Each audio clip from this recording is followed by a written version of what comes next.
Hello, everyone, and welcome to another episode of the Indy Real Estate Investing Podcast. I'm your host, Jeremy Tallman, and there's no guest today. It's just me. I wanted to take a few minutes.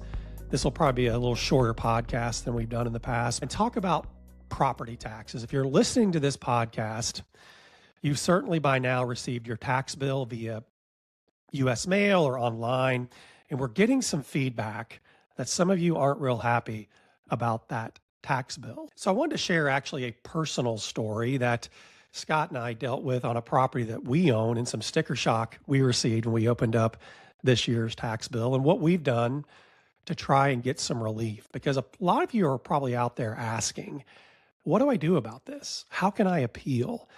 And I want to spend a few minutes and give you 5 pro tips, I think, when thinking about that appeal and then filing it. But first, let's just do a quick review of how property taxes work here in Central Indiana. Most of you know this already. You can fast forward if you want, but we pay property taxes here in arrears. So the taxes that you're paying this year are for actually last year's tax bill that's due. So every April around then, you're going to get a bill, and you probably have by now, that'll contain coupon codes for half of your taxes that are due in May of this year, and then another half that are due in November. So if your total property taxes due are $4,000, let's say, you're going to pay approximately $2,000 in May and another $2,000 in November. We also follow a 1-2-3 tax cap rule. And what that means is if you live here in Central Indiana, own or occupy a home, and your property, let's say, is assessed at $400,000, you should pay no more. There are exceptions to this, we'll get into that in a minute, than 1% of the assessed value. So in that case, a $400,000 house, you would pay $4,000 a year.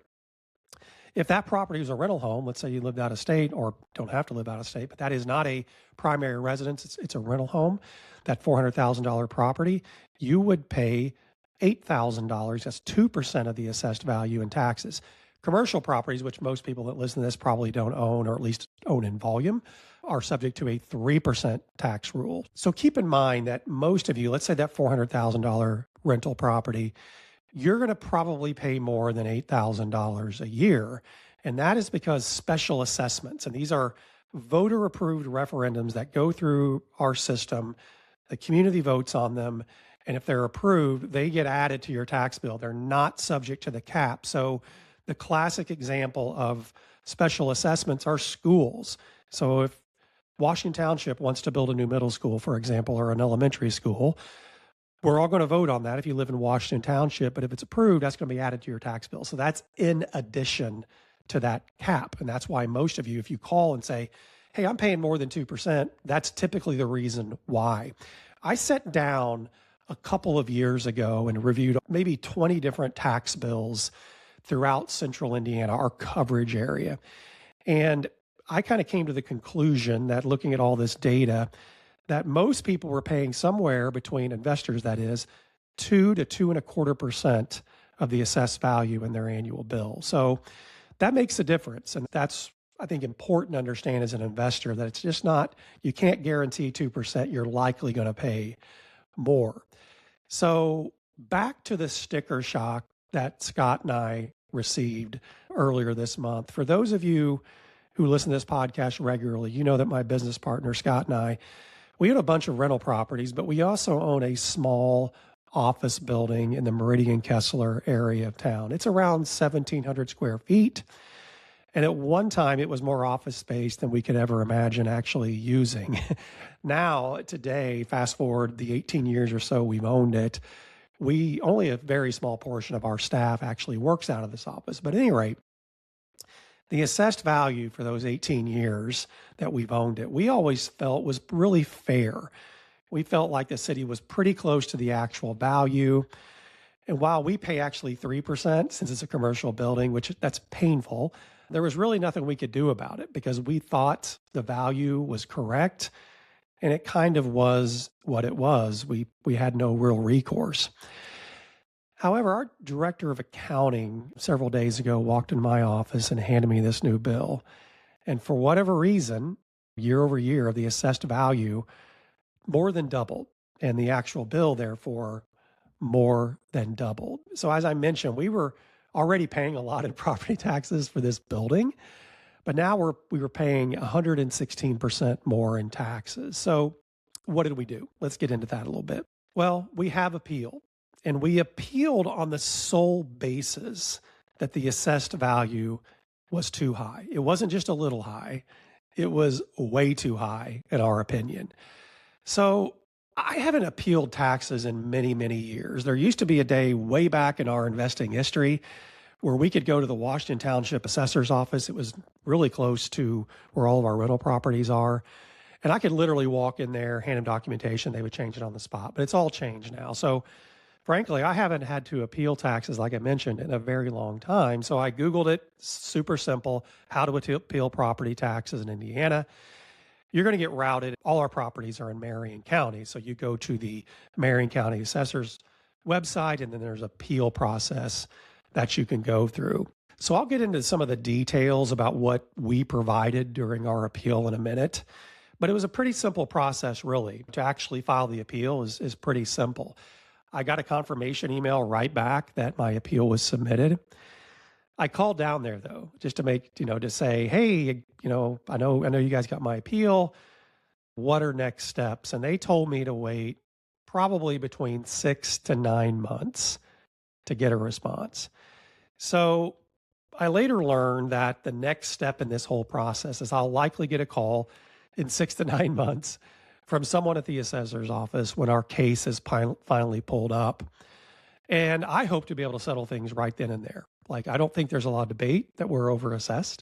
So I hope that the representative from the assessor's office agrees with our documentation and proof that we provided, and that we can just get it reassessed downward and we all move forward. If that can't happen, if we come to an impasse between me and this person, then apparently there's a hearing that can be held, and then subsequent steps if we don't like the results of the hearing. So again, I think we can settle this in one call. So let me give you, again, let's go back to those 5 tips I talked about that you should consider when filing that appeal. Number 1, you can only appeal the assessed value. And I alluded to this a little earlier. I get it when you may have a big problem paying 2%. Let's say that when you bought it, it was 1%, and then all of a sudden it flipped because the city now knows it's a rental property and you get a double whammy.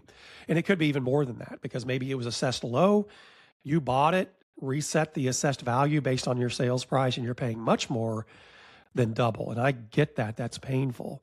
Or maybe you're not in favor of a special assessment. You didn't like that they're building a middle school in Pike Township, for example.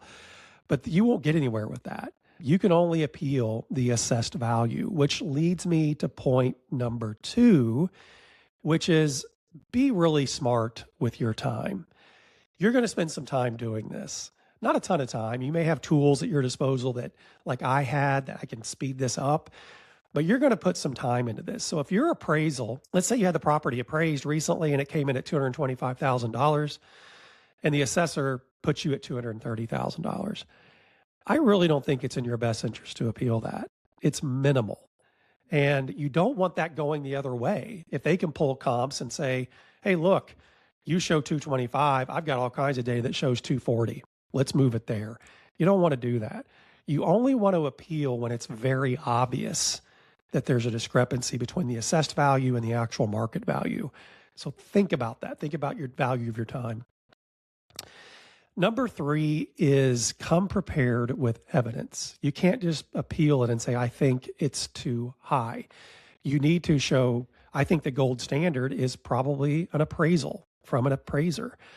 But you can also certainly use a CMA from a realtor that shows sold comps that are like-kind properties in your area. Those work as well. But again, you're not going to necessarily have that data without going to a realtor. Some of you can, and I get it. There's data, places you can go and get that, but you probably need a realtor. It shows more like a third-party arm's length distance in that appraisal or CMA that you can use. But you got to come with evidence. You can't just think it's too high. It's like, these doubled. That's ridiculous. I want to appeal this. Come prepared. Number 4, and this is something I was told very clearly when I made that call into the assessor's office, you got to pay your taxes. So we're going to have to pay that bill that comes due in May. That's just part of it. We can't just hold out and, wait for the appeal process to go through. The worst thing, because if you don't pay your taxes, there's penalties involved. And a lot of you probably know that it literally states on the bill, you're going to incur penalties and interest if you don't pay the taxes. So don't create more trouble for yourself by refusing to pay and incurring more costs. If you win the appeal, you will be made whole, I was told. So that should go without saying, but that you just pay your taxes. That's tip number 4. And number 5, as I mentioned before, you're going to have to be patient. These things are taking a while. You're going to have to wait. I don't know if you appealed in Hamilton County, for example, or Johnson County, or other counties around central Indiana. If you're going to get a faster route, you probably will. That's just a guess on my part, because Marion County is where most of our population resides here in Indiana, and there's a lot of appeals apparently going on. So if you're in that majority of people who own in Marion County, you're just going to have to wait a little bit because it's going to take time. Would it shock me if it took a year? No, it would not shock me if it took a year to get this thing settled out. But I know we're in queue. I've got email to prove it. And so we're just going to have to be patient and wait. So I hope that gives you some framework to think about your property tax bills. Again, just a real quick recap. You can only appeal the assessed value. Be smart with your time. If it's not, if it's a very small discrepancy between what it was assessed at and what you think it's worth, I wouldn't waste your time going through it. Be very prepared. Come with data. Come with arm's length data that you show this, my realtor ran this CMA and here's all the properties that support my value. So please lower me. Number 4, make sure you pay your taxes. Your bill due in May is still due. So make sure you pay it. And then number 5, you got to be patient. So that's all I got for today. Property taxes, look, they're not fun. They're increasingly expensive. And it's because, let's face it, property values have risen, right? And that's overall very good news for investors. You're going to pay more taxes. That's part of it because it's tied to the assessed value. But if your assessed value, the assessor shows it's went way up, if you go to your realtor and they say, yeah, that's kind of what it's worth, you should celebrate that. That should be a reason that you celebrate. I know you got to write the check, but overall, your net worth has risen quite a bit. And look, I get it. Being an investor today is difficult. This is just one other piece that adds to the overall puzzle of rising costs, maintenance, insurance. Scott and I are going through an insurance renewal right now, and insurance is expensive too. It's all expensive to own real estate. But again, keep your eye on the prize down the road, own it long-term. You'll be way better off for it. So again, if you feel like you got a good case to make, I encourage you to make it. So we hope everyone has picked up some information that will help them in their investing. We'll be back in 2 weeks with another podcast. Until next time, thank you so much for listening, and please stay invested in your investment.